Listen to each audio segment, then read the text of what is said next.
cette semaine qu'il y aura 2 réunions de prière, lundi et vendredi à 20 h chacune. Donc lundi et vendredi à 20 h. Et Andrew va vous envoyer plus tard les liens pour assister aux réunions. Et puis les calendriers, je ne sais pas s'il y a un exemplaire ici, mais André, il y en a un? Non. D'accord. Donc, on a l'habitude à l'Église de commander des calendriers dans plusieurs langues. Français, il y a l'allemand, le chinois, l'arabe, l'anglais même, oui. Et c'est très utile à passer vers la fin de l'année aux voisins, aux collègues de travail. Et normalement, on passe une commande comme Église. Donc, il faut vite passer votre commande à Andrew. Il y a ici, oui, calendrier. Il y a la liste ici. Donc, vous indiquez votre nom et le nombre et aussi la langue souhaitée. Normalement, c'est possible. Beaucoup de langues sont possibles. Il y a aussi une liste de prières qui a été établie. Donc, à côté de votre nom, si vous pouvez mettre ou corriger quoi que ce soit, pour que l'Église commence à prier pour vous. Il y a des changements pour certains, je crois, à faire. Et il ne faut pas oublier non plus de commander le guide de lecture de la Bible. Je crois que normalement, il y a un exemplaire ici. Oui. C'est qui? Oui, livre pour la lecture de la Bible. Et donc, Andrew veut passer la commande bientôt aussi. Et comme vous l'avez déjà entendu probablement, aux radios et à la télévision, il y a des attentats qui se sont produits. Et donc, le niveau Vigipirate a été augmenté. Et donc, nous avons été priés de vous informer qu'il ne faut pas nous tenir devant les portes de l'église après le culte, n'importe quel lieu de prière, de culte, parce que c'est problématique en ce moment, comme vous pouvez imaginer. Donc, il faut souligner cette nécessité de vigilance. Et dans une communication du préfet, on demande aux fidèles, Andrew a écrit, de restreindre les activités aux abords des lieux de culte, ce que je viens de dire. Alors, il y a d'autres annonces? Non? D'accord, bon. Allons louer le Seigneur. Je veux vous lire du psaume 51. Les paroles du Seigneur du psalmiste. Il dit au verset 27, « Seigneur, ouvre mes lèvres, et ma bouche proclamera ta louange. Car tu ne prends pas plaisir au sacrifice, autrement j'en donnerais. Tu n'agrées pas d'holocauste. Les sacrifices agréables à Dieu, c'est un esprit brisé. Un cœur brisé et contrit. Ô Dieu, tu ne le dédaignes pas. » Souvenons-nous ce matin de ces paroles aux langues du culte, que le Seigneur ne repousse pas ceux dont le cœur est brisé et broyé, non seulement à cause du péché, mais aussi à cause du fardeau, des fardeaux que nous portons. Il est proche à celui et à celle qui porte le fardeau, dont le cœur est brisé et broyé. Nous allons chanter le premier psaume du matin, le psaume 145. Donc, ça parle de la bonté de Dieu, la fidélité de Dieu, et aussi de notre réponse. Et cette réponse doit être l'adoration. Et aussi, comme on a compris d'une prédication la semaine passée, une annonce de la bonne nouvelle aussi, qui provient de ce que Dieu a fait pour nous. Hélène? Oui, vous pouvez vous lever pour chanter. Pardon.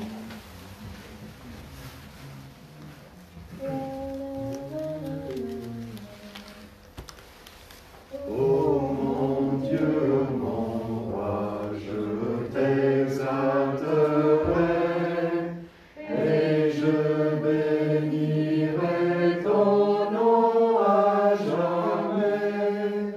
Je te bénirai chaque aube nouvelle. Je louerai ton nom de gloire éternelle. Le Seigneur est grand, l'éloge comblé. Nul ne peut sonder son immensité. Les générations vantent des ouvrages. Publie ta puissance à travers les âges. Que ta majesté remplisse l'éclat et de tes exploits qu'on dresse l'état. On dira ta force et son pareil. Je raconterai toutes tes merveilles. On célébrera par tous tes bienfaits. Ta justice ira, salut à souhait. Le Seigneur est bon, rempli de largesse. Lent à la colère et riche en tendresse. Sur tous et chacun, sa bonté s'étend. Pour ce qu'il a fait, Dieu est vigilant. Tes œuvres, Seigneur, qu'elles rendent grâce. Et qu'à te bénir, tes saints soient tenaces. Priez avec moi. Seigneur notre Dieu, éternel des armées, Père qui pardonne, merci ce matin que nous avons pu écouter un peu de ta parole déjà et la chanter aussi. Nous te remercions d'un cœur brisé et broyé des événements qui se sont produits ici en France cette semaine. Et ça, c'est au-delà aussi, Seigneur, de ce que est comme fardeau de nos propres cœurs. Nous savons que tu es un Dieu qui pardonne le péché. Et donc, nous venons ce matin avec cette joie, avec cette assurance qui provient de ta parole, Seigneur, que tu pardonnes nos offenses. Et Seigneur, nous voulons louer la grandeur et la bonté de ton nom. Nous voulons louer la puissance que tu as montrée dans nos vies tout au long de la semaine passée, depuis notre dernière rencontre. Merci pour ton amour envers tes créatures. Et parmi nous, peut-être qu'il y aura des gens qui ne connaissent pas encore cet amour et cette bonté du vrai Dieu. Mais qu'ils en sachent ce matin, Seigneur, et que nous sachions, que nous expérimentions de nouveau devant ta face ce matin, avec un cœur allégé et affermi en foi, la vérité de ta parole et l'amour de Dieu révélé en Christ. Seigneur notre Dieu, nous voulons évoquer en ce moment les grands fardeaux ici en France, portés par ceux qui gouvernent et même pour les autorités spirituelles. Et Seigneur, nous te demandons non seulement de la paix mondaine, une paix qui empêche la violence et aussi qui aide à ce que la vie déroule bien. Mais aussi, Seigneur, nous osons te demander une paix divine, celle qui est donnée par ton Saint-Esprit, qui est formée dans les cœurs de ceux qui sont transformés uniquement par la parole de Dieu. Et pendant les cultes qui sont en train de se réaliser partout en France aujourd'hui, Seigneur, que nous écoutions ta parole comme peuple loin de toi, ou peuple qui ont déjà ce matin réexpérimenté personnellement la joie de ton salut. Seigneur, nous crions vers toi, nous nous appuyons sur toi, que pendant ces moments de louange, de prédication, de prière, que tu nous écoutes et que tu pourvoies ce dont nous avons besoin. Non seulement nous, Seigneur, mais notre pays aussi. Que tu donnes de la paix, que tu verses ton Esprit Saint sur nous et que tu fasses ton œuvre parmi nous pendant le culte et aussi, Seigneur, dans notre pays. Nous te remercions de nous avoir écoutés, de nous avoir donné ce qui est bon, qui est durable. Et Seigneur, maintenant, écoute encore nos voix, au nom de Jésus. Amen. Amen. On va avoir une lecture de la parole de Dieu. Vous pouvez vous asseoir. Est-ce que c'est Joël? Vous allez lire?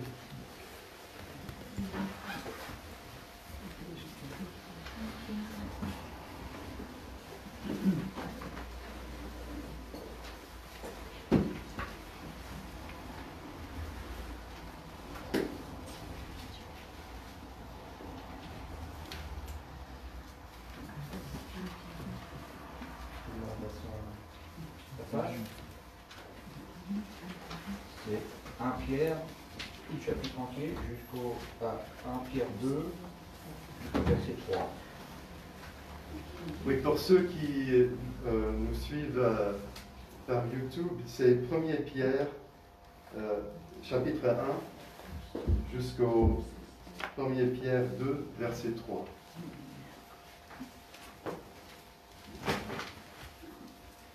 Pierre, apôtre de Jésus-Christ, aux élus qui sont étrangers dans la dispersion, au Pont, en Galatie, en Cappadoce, en Asie et en Bithynie. Élus selon la prescience de Dieu le Père, par la sanctification de l'Esprit, pour l'obéissance et l'aspersion du sang de Jésus-Christ. Que la grâce et la paix vous soient multipliées. Béni soit le Dieu et Père de notre Seigneur Jésus-Christ qui, selon sa grande miséricorde, nous a régénérés par la résurrection de Jésus-Christ d'entre les morts pour une espérance vivante, pour un héritage qui ne peut ni se corrompre, ni se souiller, ni se flétrir, et qui vous est réservé dans les cieux. À vous qui êtes gardés en la puissance de Dieu par la foi, pour le salut, prêt à être révélé dans les derniers temps. Vous en tressaillez d'allégresse, quoique vous soyez maintenant, pour un peu de temps, puisqu'il le faut, affligés par diverses épreuves, afin que votre foi éprouvée, bien plus précieuse que l'or périssable, cependant éprouvée par le feu, se trouve être un sujet de louange, de gloire et d'honneur de la révélation de Jésus-Christ. Vous l'aimez sans le savoir, sans l'avoir vu. Encore, vous croyez en lui et vous tressaillez d'une allégresse indicible et glorieuse. Pour prix de votre foi, le salut de vos âmes. Les prophètes qui ont prophétisé au sujet de la grâce qui vous était destinée ont fait de ce salut l'objet de leurs recherches et de leurs investigations. Ils se sont appliqués à découvrir à quelle époque et à quelles circonstances se rapportaient les indications de l'Esprit de Christ qui était en eux, et qui, d'avance, attestaient les souffrances de Christ et la gloire qui s'ensuivrait. Il leur fut révélé que ce qui n'était pas pour eux-mêmes, mais pour vous, qu'ils étaient ministres de ces choses-là. Maintenant, elles vous ont été annoncées par ceux qui vous ont prêché l'Évangile par le Saint-Esprit envoyé du ciel, et les anges désirent y plonger leur regard. C'est pourquoi, affermissez votre pensée, soyez sobre, et ayez une parfaite espérance en la grâce qui vous sera apportée lors de la révélation de Jésus-Christ. Comme des enfants obéissants, ne vous conformez pas aux désirs que vous aviez autrefois dans votre ignorance. Mais, de même que celui qui vous a appelé est saint, vous aussi devenez saints dans toute votre conduite. Puisqu'il est écrit, vous serez saints, car je suis saint. Et si vous invoquez comme Père celui qui, sans considération de personne, juge chacun selon ses œuvres, conduisez-vous avec crainte pendant le temps de votre séjour sur la terre. Vous savez en effet que ce n'est point par des choses périssables, argent ou or, que vous avez été rachetés de la vaine manière de vivre héritée de vos pères, mais par le sang précieux de Christ, comme d'un agneau sans défaut et sans tache. Il a été désigné d'avance, avant la fondation du monde, et manifesté à la fin des temps, à cause de vous. Par lui, vous croyez en Dieu, qu'il l'a ressuscité d'entre les morts et lui a donné la gloire, afin que votre foi et votre espérance soient en Dieu. Après avoir purifié vos âmes dans l'obéissance à la vérité, en vue d'un amour fraternel sincère, aimez-vous les uns les autres ardemment et de tout cœur, vous qui avez été régénérés non par une semence incorruptible, mais par une semence incorruptible, par la parole vivante et permanente de Dieu. Car toute chair est comme l'herbe, et toute sa gloire comme la fleur de l'herbe. L'herbe sèche et la fleur tombe, mais la parole du Seigneur demeure éternellement. Cette parole est celle qui vous a été annoncée par l'Évangile. Rejetez donc toute méchanceté et toute fraude, l'hypocrisie, l'envie et toute médisance. Désirez comme des enfants nouveau-nés le lait non frelaté de la parole, afin que par lui vous croissiez pour le salut, si vous avez goûté que le Seigneur est bon. Merci. Allons prier. Seigneur notre Dieu, encore une fois, nous nous appuyons sur toi, Créateur et imaginateur de tout ce qui est bon. Seigneur, nous te remercions pour ces paroles d'encouragement, d'espoir et d'instruction. Et nous avons hâte, Seigneur, d'être guidés pendant ce temps de louange et de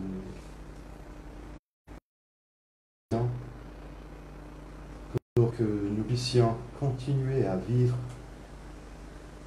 dans la manière qui nous convient comme croyants, comme enfants de Dieu. Seigneur, nous savons que les enfants de Dieu ici en France ne sont pas toujours, chaque jour, dans les actualités pour leurs bonnes œuvres. C'est en fait le contraire et nous désirons, Seigneur, nous prions que tu fasses de ton nom pendant cette période de confinement et de stress, Seigneur, un sujet de louange, Seigneur. Que ton peuple, nous aussi, Seigneur, que nous soyons des gens qui sont pas comme les gens du monde, qui n'ont pas d'espoir, parce qu'ils mettent leur espérance aux circonstances de la vie, aux leaders, aux dirigeants. Et Seigneur, tu sais que nos dirigeants sont importants, et c'est toi qui les as instaurés. Et donc, nous prions pour eux, de nouveau, pour Madame le maire de Nantes, Johanna Hollande. Nous prions pour le président de la République, pour son cabinet, pour Jean Castex, et aussi le ministre de l'Intérieur, et tous ceux et celles qui doivent porter un service public, qui doivent gouverner. Seigneur, que tu pourvoies de la sagesse et que tu empêches la violence. Pose ta main, Seigneur, sur ceux qui sont maintenant en train de couver des complots contre des gens innocents, contre des gens qui sont comme des brebis, comme nous l'étions, avant d'être rachetés de nos péchés, d'être rachetés de la mort par Christ. Seigneur, que ton peuple soit connu pendant cette période pour de bonnes œuvres, les bonnes œuvres que tu as planifiées pour nous, même avant les fondations de ce monde. Seigneur, que ton nom soit loué, même dans les couloirs du gouvernement. Et Seigneur, nous prions que la parole de Dieu brille autant plus fort pendant le confinement, que les gens qui sont dans le besoin chez eux ne soient pas broyés complètement et bouleversés. Mais Seigneur, envoie-nous, aide-nous à être vraiment au service du Seigneur, aux autres. Seigneur, nous voulons aussi te demander que l'Église et les autres lieux de culte ici à Nantes et en France soient protégés. Seigneur, tu nous as dit que nous n'avons pas parce que nous ne te demandons pas pour certaines choses. Et donc ce matin, nous te prions non seulement la paix et l'opportunité d'accomplir de bonnes œuvres et de glorifier ton nom, mais aussi, Seigneur, pour une protection pour nous et pour nos collègues du virus, de la violence. Et Seigneur, nous te demandons aussi que ton Esprit Saint convainque ceux qui sont autour de nous de leur besoin pour un Sauveur. Que nous soyons, Seigneur, à tes côtés pour l'accomplissement de ton projet dans cette direction. Merci pour ton amour envers nous et pour le fait que tu es un Père qui cherche celui qui est perdu, celle qui est perdue. Et nous demandons toutes ces choses en foi au nom de Jésus. Amen. Je crois que je me suis trompé. Il faudrait en fait chanter le psaume 130 avant la prière. Mais allons chanter, donc levez-vous s'il vous plaît. Et c'est le psaume 130. Dieu, notre espoir pour le salut.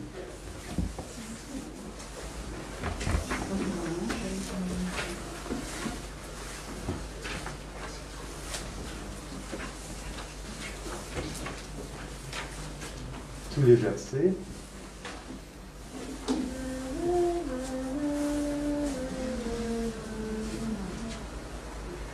Des profondeurs je crie vers toi, Seigneur, ô Seigneur, je t'appelle.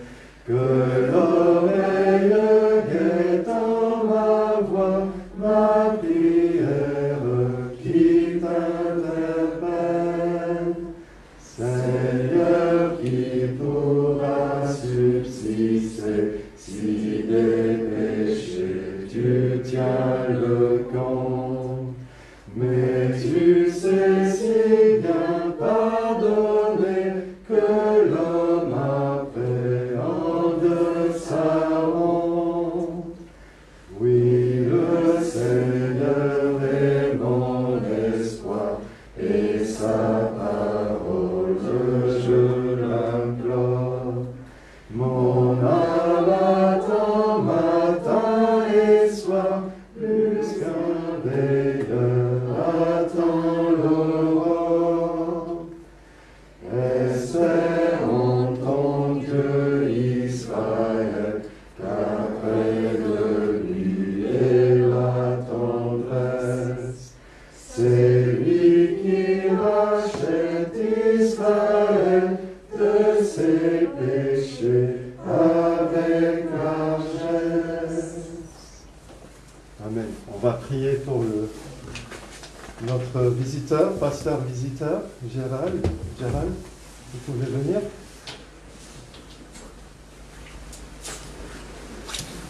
Seigneur, merci pour Gérald et pour son ministère ici à Nantes depuis longtemps. Et nous sommes contents ce matin de pouvoir écouter de ta parole à travers sa bouche. Et donc, nous prions que tu l'inspires de ton Esprit Saint et que tu te serves de lui maintenant parmi nous pour ta gloire, au nom de Jésus. Amen. Amen. Merci.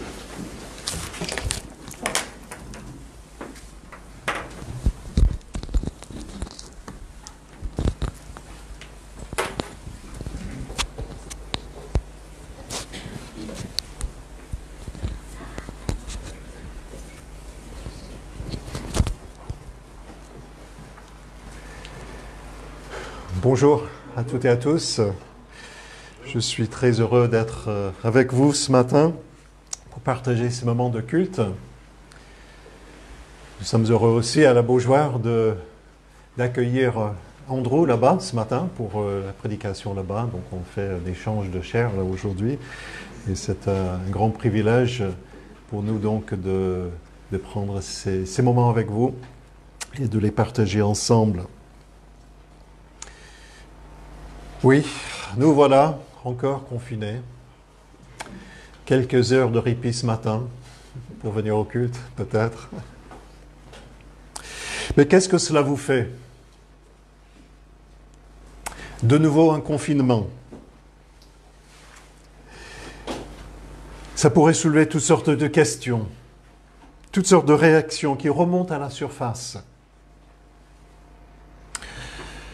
Est-ce que je vais attraper ce maudit virus? Si je l'attrape, qu'est-ce que je vais devenir? Et mon emploi? Ma santé? Mes études? Quel est mon avenir? Quel sera mon avenir? Notre avenir. Et si on pense un peu plus loin, et l'avenir de mes enfants, de nos enfants, on va où? Quel avenir?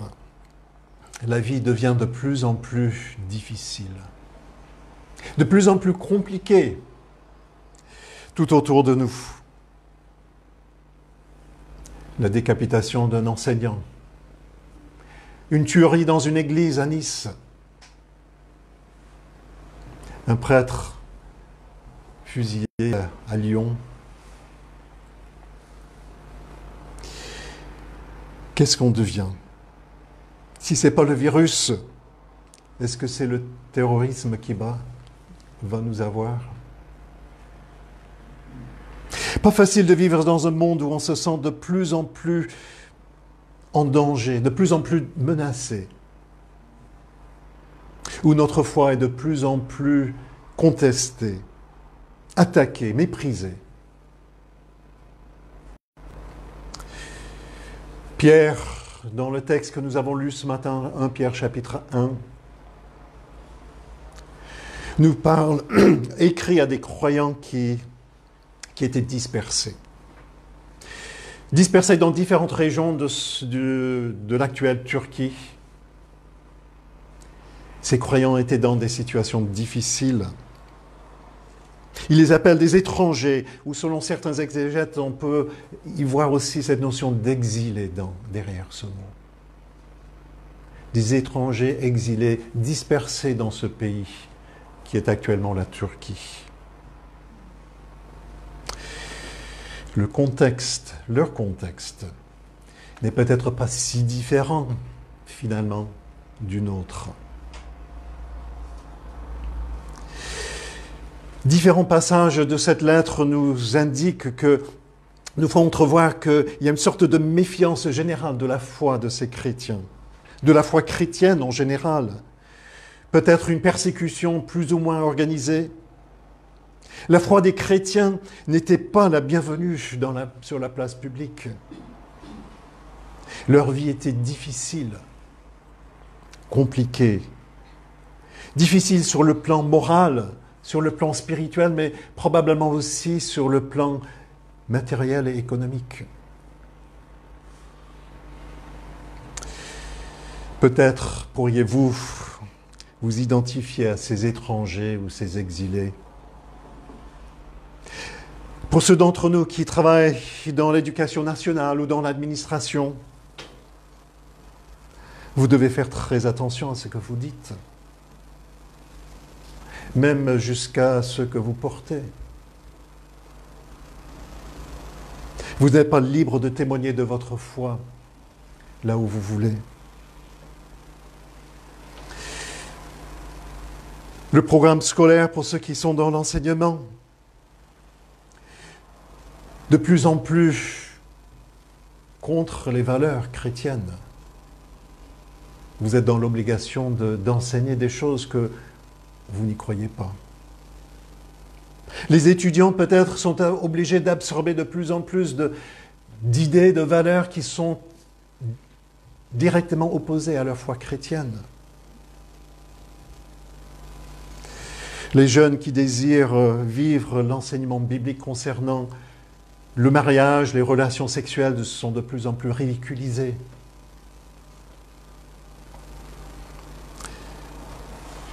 Ceux qui vivent plutôt avec une attraction pour le même sexe et qui désirent vivre l'enseignement du Christ et préfèrent un célibat plutôt que de sombrer dans le péché, sont mal compris, ridiculisés aussi. La famille, l'éthique, la foi, oui, nous sommes de plus en plus hors contexte. Nous sommes de plus en plus des étrangers dans ce monde, des exilés dans la culture qui est la nôtre, en quelque sorte. Et nous en souffrons.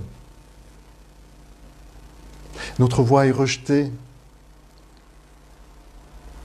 Selon les paroles d'un chant que je chantais quand j'étais jeune au camp, dans les camps de jeunes, ce monde n'est pas chez moi. Je ne suis que de passage.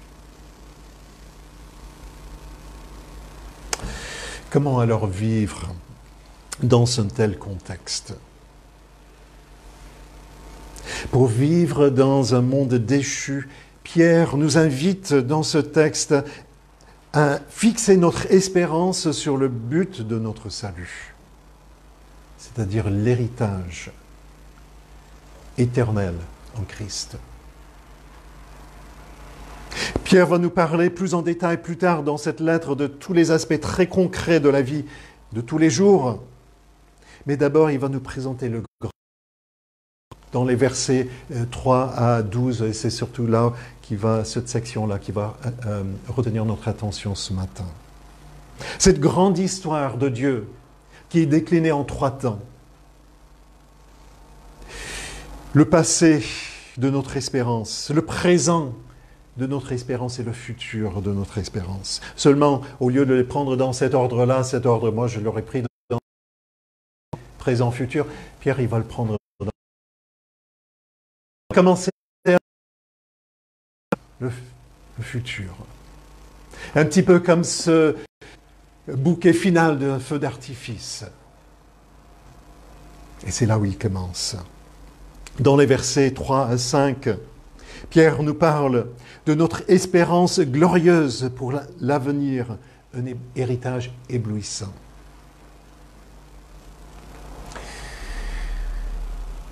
Êtes-vous plein d'espoir? Est-ce que vous êtes un optimiste? Sur quoi est basé votre optimisme ce matin?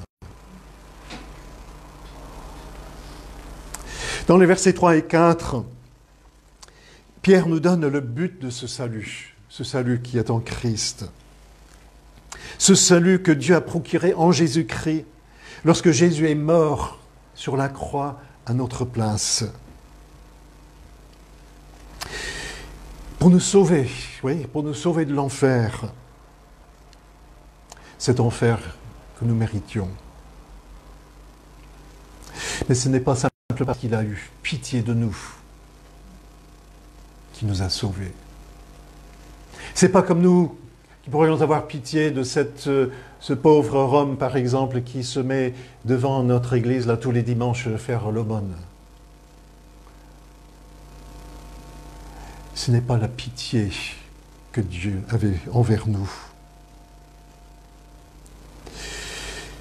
Ce n'était pas simplement pour nous éviter l'enfer.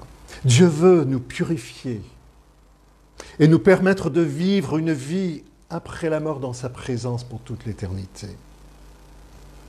À travers Jésus-Christ, Dieu nous donne cette possibilité d'une nouvelle identité.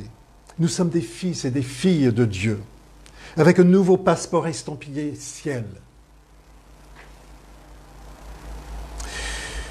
Des chrétiens vivant dans ce monde, aux valeurs de plus en plus loin des valeurs bibliques, Pierre les invite à fixer les yeux sur leur destination finale. Le verset 3 nous dit que Dieu, dans sa grande bonté, sa grande compassion, nous a sauvés, nous a fait naître de nouveau pour une espérance vivante, pour un héritage éblouissant dans cette nouvelle patrie. Et pour nous éblouir de cette grandeur, de cette nouvelle adresse, cette adresse qui est bien supérieure à celle d'une adresse sur le Champs-Élysées ou sur la rue de la Paix, sur le plateau de Monopoly. Pierre fait la comparaison avec les héritages que quelques-uns d'entre nous espèrent peut-être un jour en profiter. Un héritage familial d'une maison, peut-être d'un compte en banque ou de quelques bijoux, un investissement par-ci, par-là. Tout cela peut se perdre, se déprécier, se ternir, s'user, disparaître. Mais finalement, ce n'est pas grand-chose. Et de toute manière, si l'on reste quelque chose, à la fin de notre vie, on ne va pas pouvoir l'emmener avec nous. On va le laisser à d'autres. Un héritage bien éphémère et fragile, même incertain. L'héritage dont Pierre parle est quelque chose de beaucoup plus sûr. L'héritage dont il parle ici, ce n'est pas ce lieu où Dieu réside. C'est avant tout cette idée de vivre dans l'intimité avec le propriétaire des lieux. Vivre en intimité avec Dieu pour toute l'éternité. C'est pour cela qu'il nous a créés. C'est pour cela que l'être humain aspire après une relation avec Dieu, une relation profonde, même s'il ne le reconnaît pas. Ce n'est pas vraiment cette ville de lumière, avec les rues pavées d'or, avec des pierres précieuses, éblouissantes, dont parle l'Apocalypse 21. Mais si on continue dans l'Apocalypse chapitre 22, c'est encore plus. Ce qui est important, c'est la personne qui est là. C'est Dieu lui-même. Notre héritage n'est pas matériel, notre héritage, c'est une relation, une intimité avec Dieu pour toute l'éternité. Notre histoire, c'est l'histoire de Dieu, l'histoire de Jésus. Fixons les yeux sur lui. Notre héritage terrestre est bien minable à côté de cet héritage spirituel et éternel en Christ. Si vous avez écouté dernièrement les infos il y a quelques semaines, après ces inondations terribles dans le sud de la France, on a entendu plusieurs témoignages, des personnes qui avaient tout perdu. Et qu'est-ce qu'ils disaient? C'est pas grave. On a tout perdu, mais c'est pas grave. On est encore en vie, on est encore ensemble. Cette notion de relation est prioritaire sur tous ces biens matériels. On était créés pour une relation avec Dieu. Hier, j'étais rappelé encore, j'ai suivi par Internet les obsèques d'une amie en Belgique. Et là encore, j'étais impressionné par cette notion de relation. Combien ces relations humaines sont précieuses et importantes pour chacun de nous. Notre héritage, c'est une relation éternelle avec notre Dieu créateur. Cette relation est une relation, un héritage qui nous est réservé dans le ciel, nous dit le texte. Un héritage qui ne peut ni se détruire, ni se souiller, ni perdre son éclat. Il vous est réservé, nous dit le verset 4, dans le ciel. Il nous est garanti. Mais le texte va encore plus loin, le verset 5 continue encore plus loin. Et pas simplement, cet héritage est garanti pour nous. Le verset 5, il va plus loin. Vous qui êtes gardés par la puissance de Dieu. Il garantit l'héritage, mais il nous garantit pour cet héritage. Ça, c'est quelque chose d'extraordinaire. Vous savez, mon père, il ne va pas laisser un grand héritage. Un petit héritage peut-être. Mais mon frère, il ne va pas en profiter. Pas du tout. Pourquoi? Parce que mon frère est décédé il y a 12 ans déjà. Il n'en profitera pas. Et qui dit que moi aussi j'en profiterai? C'est vrai, mon père il a 93 ans actuellement, mais en pleine forme. Qui dit que je vais en profiter moi aussi?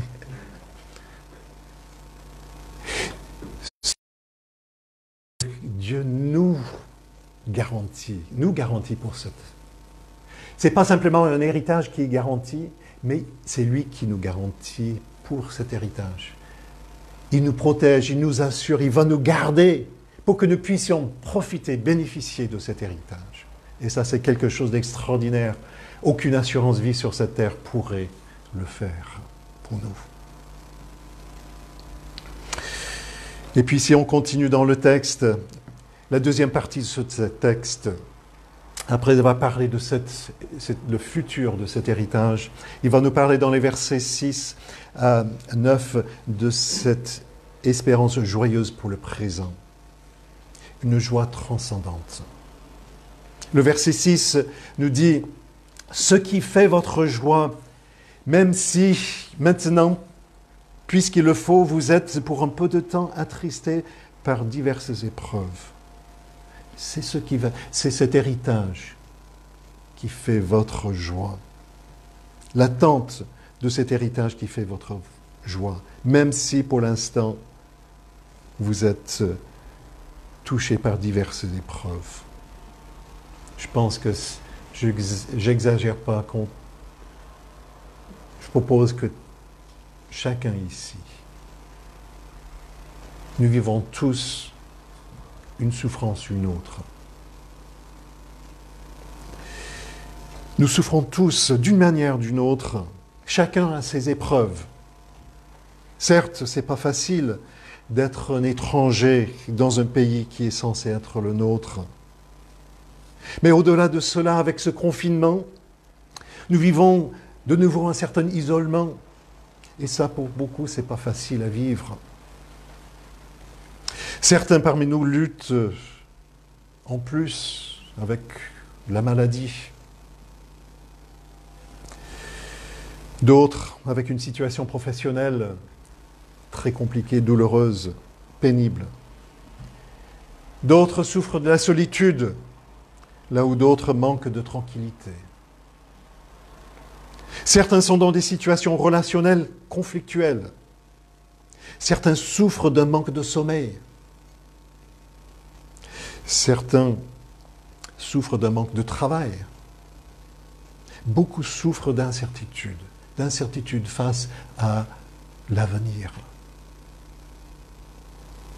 face à ce contexte sanitaire et social que nous vivons tous, nos épreuves, nos souffrances. Être joyeux dans ces épreuves, être joyeux dans ce contexte, comment c'est possible? Quand l'horizon est bouché, quand on ne voit pas d'issue, c'est dur. Et j'entends certains d'entre vous dire, oui, c'est bien beau parler de l'au-delà, de cette éternité, de notre héritage, de notre espérance, mais je ne suis pas encore là. Je vis actuellement sur cette terre, dans ce contexte difficile, douloureux. La joie dans tout cela, j'en vois pas trop.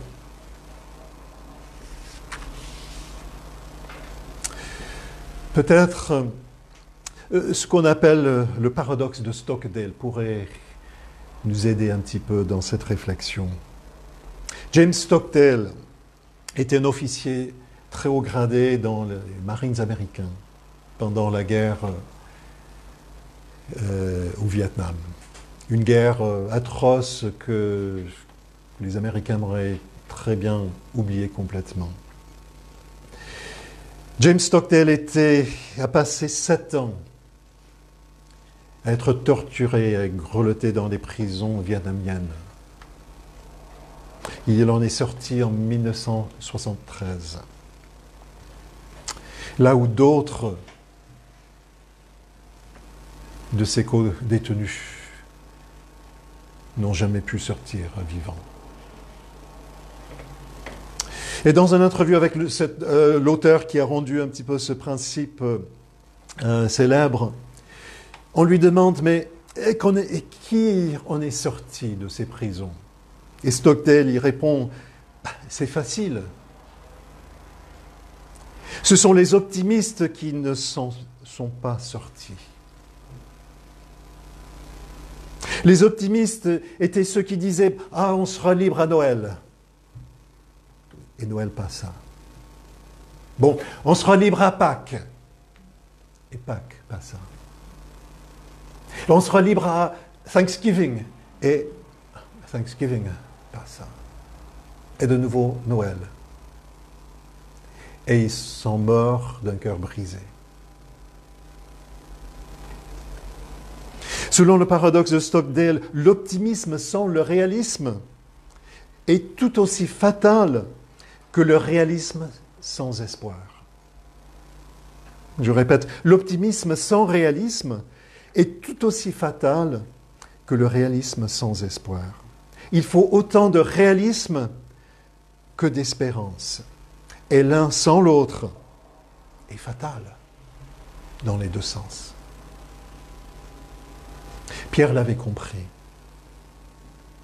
Et il va traiter avec réalisme cette vie quotidienne que nous vivons sur cette terre, dans la suite de cette lettre. Avec des choses très concrètes, très pratiques dans notre vie de tous les jours en tant que chrétiens. Comment vivre dans cet environnement hostile?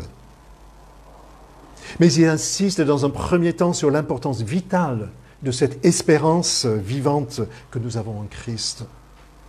La réalité de la vie chrétienne dans ce monde ne peut pas être vécue sans l'espérance que nous avons en Christ. Et là, dans le verset 7, il va continuer aussi dans cette partie sur notre espérance pour aujourd'hui. Il va introduire une autre idée dans le verset 7. Avec cette espérance vivante, les épreuves et les difficultés de la vie peuvent renforcer notre foi pour la rendre plus riche, plus profonde.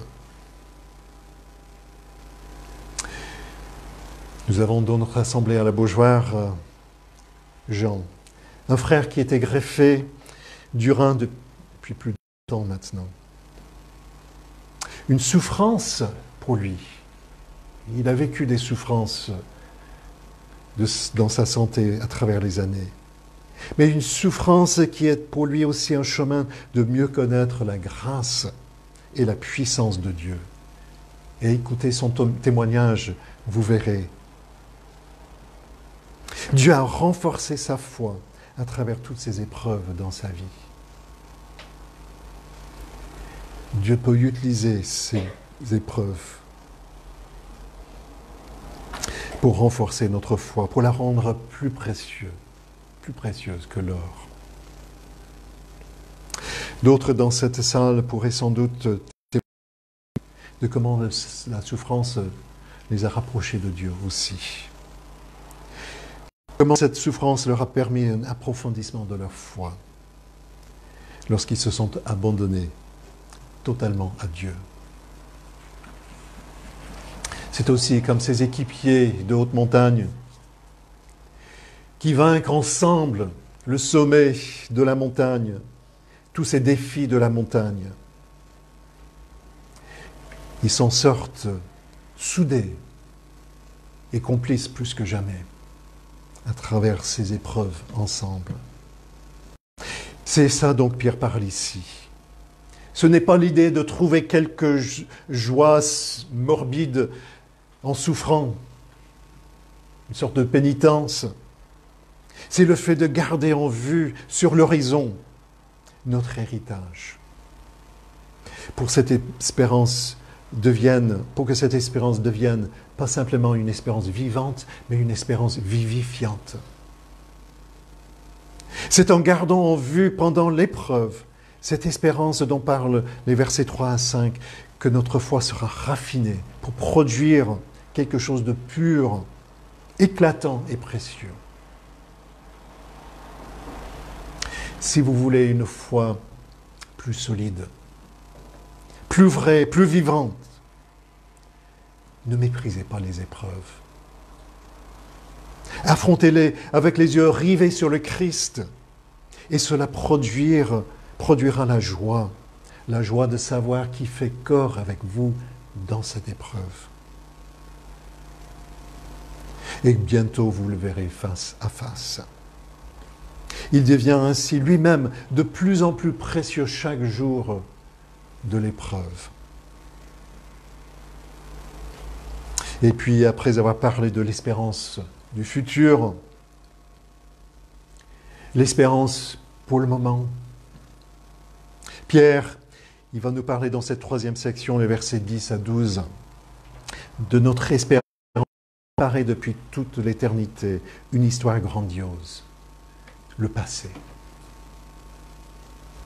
Pierre souligne que ce plan de salut, avec l'héritage éblouissant à la clé, n'est pas une histoire nouvelle. Ce n'est pas quelque chose que Jésus a inventé lorsqu'il a commencé la construction de son Église. C'est la suite de l'histoire de Dieu. Cette histoire qui a commencé dans l'éternité passée avant même la création du monde. Depuis des millénaires ensuite, Dieu, à travers les prophètes dans l'Ancien Testament, nous parle de cet héritage. Les prophètes ne comprenaient pas toujours ce qu'ils disaient. Ils étaient intrigués par le propre écrit. Ce Messie, tantôt souffrant, tantôt glorieux, ils avaient du mal à tout comprendre. Le prophète Ésaïe, par exemple, il raconte dans Ésaïe 53 ce Messie souffrant. Et puis tout de suite après, il parle de Messie glorieux, un serviteur glorieux, victorieux. Les prophètes eux-mêmes avaient du mal à comprendre tout cela. Mais à travers leurs écrits, ils ont révélé un principe fondamental qu'on trouve dans la parole de Dieu. Dans cette création abîmée par le péché, la souffrance précède toujours la gloire. La souffrance précède la gloire. C'est Christ qui a dû souffrir avant la gloire.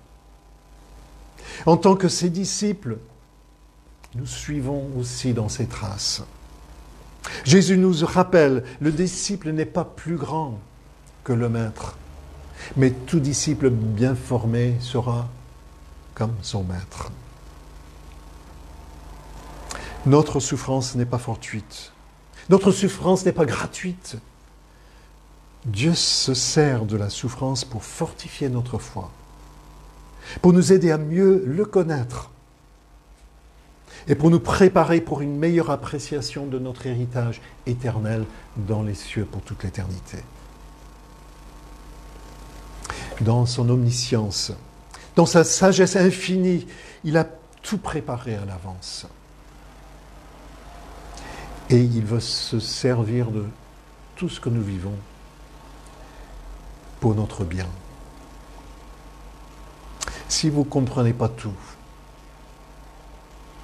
ne vous inquiétez pas. Le texte, versets 9 à 12, nous le dit, les prophètes ne l'ont pas compris non plus. Et il va encore plus loin nous dire dans le verset 12 que les anges aussi sont intrigués par ce plan de Dieu, par tout ce que Dieu est en train de faire dans nos vies. Mais le plan que Dieu a préparé avant la fondation du monde se déroule selon sa sagesse parfaite et infinie. Son plan n'est pas comme le programme des gouvernements de ce monde, qui très souvent érige le programme en réaction à des événements ou en réaction aux réactions de la population. On promulgue les lois en fonction des événements. C'est toujours une réaction.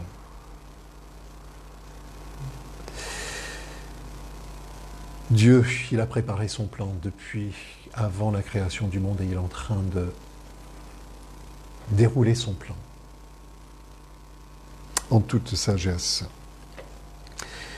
Cette perspective, cette espérance vivante comme but de notre salut est l'aboutissement de son plan éternel, ce plan qu'il est fidèlement en train de dérouler.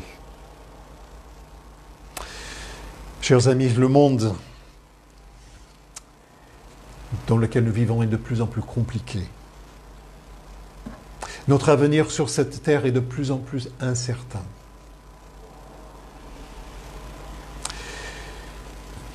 Pourrons-nous fêter Noël cette année en famille?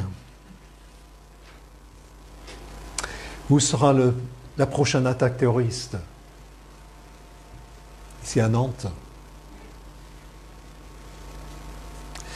Le monde déchu est de plus en plus pessimiste et en même temps de plus en plus hostile à notre foi chrétienne. Et nous sentons de plus en plus étrangers de notre propre patrie.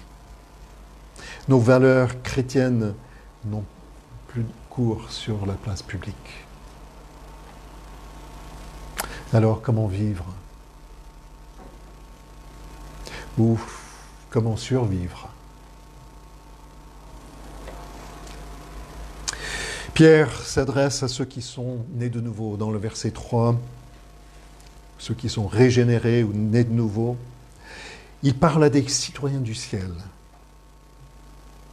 Si vous n'avez pas encore expérimenté cette nouvelle naissance dont il parle dans ce texte, verset 3, ce n'est pas trop tard. Vous aussi, ce matin, vous pouvez placer votre confiance en Jésus-Christ. Jésus-Christ pour être votre substitut à la croix, pour trouver en lui le pardon, pour être réconcilié avec Dieu. Vous aussi, vous pouvez bénéficier ainsi de ce salut et donc de cet héritage. Cet héritage d'espérance.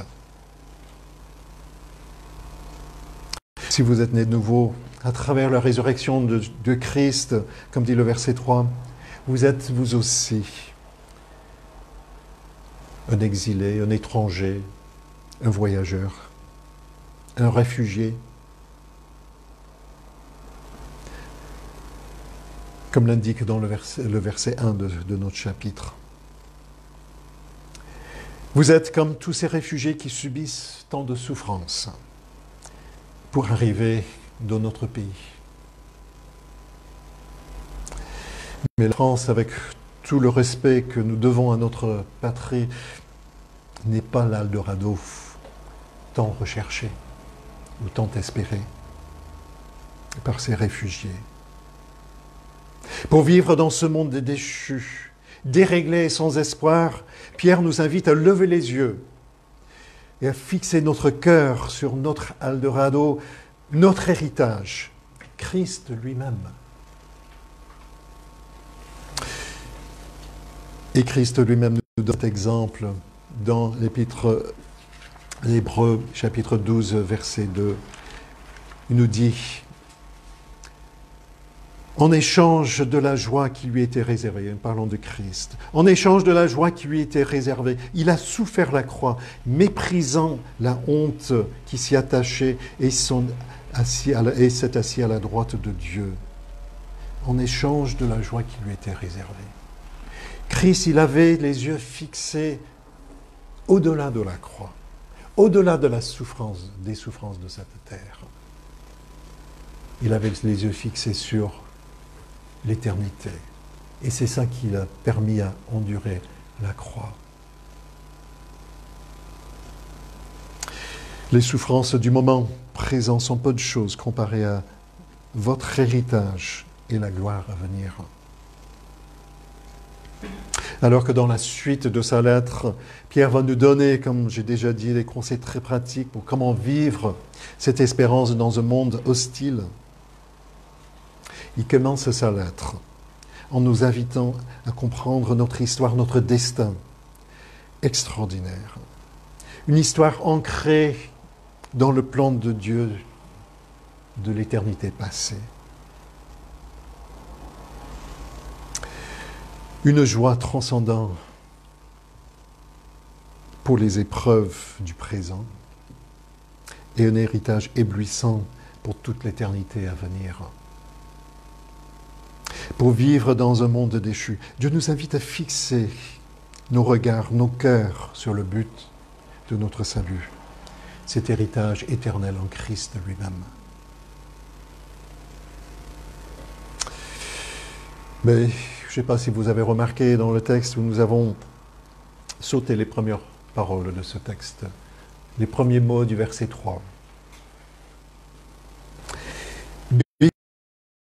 Le Père de notre Seigneur Jésus-Christ. Cela nous renvoie à ces prières de louange qu'on retrouve tout au long de l'Ancien Testament. Pierre, en réfléchissant à cet héritage, même avant de pouvoir en parler, il s'élance dans cet éclat de louange, cet éclat de reconnaissance envers Dieu pour un tel plan, pour une telle espérance. Cette espérance qui nous permet de vivre dans ce monde déchu. Il se lance dans cet éclat de louange et il nous invite à faire pareil.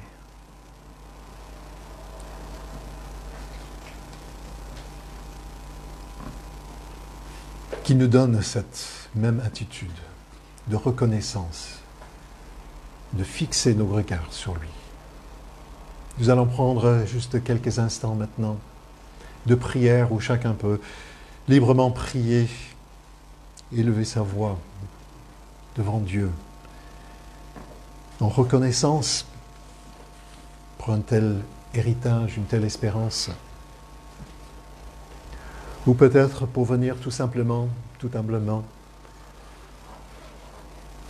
saisir cette offre de grâce, cette offre de pardon qui nous offre en Jésus-Christ. Si vous ne l'avez pas encore saisi, cette opportunité de recevoir cette vie nouvelle en Christ. Prenons le temps, nous inclinons dans la prière pour apporter nos cœurs devant le Seigneur. Prions.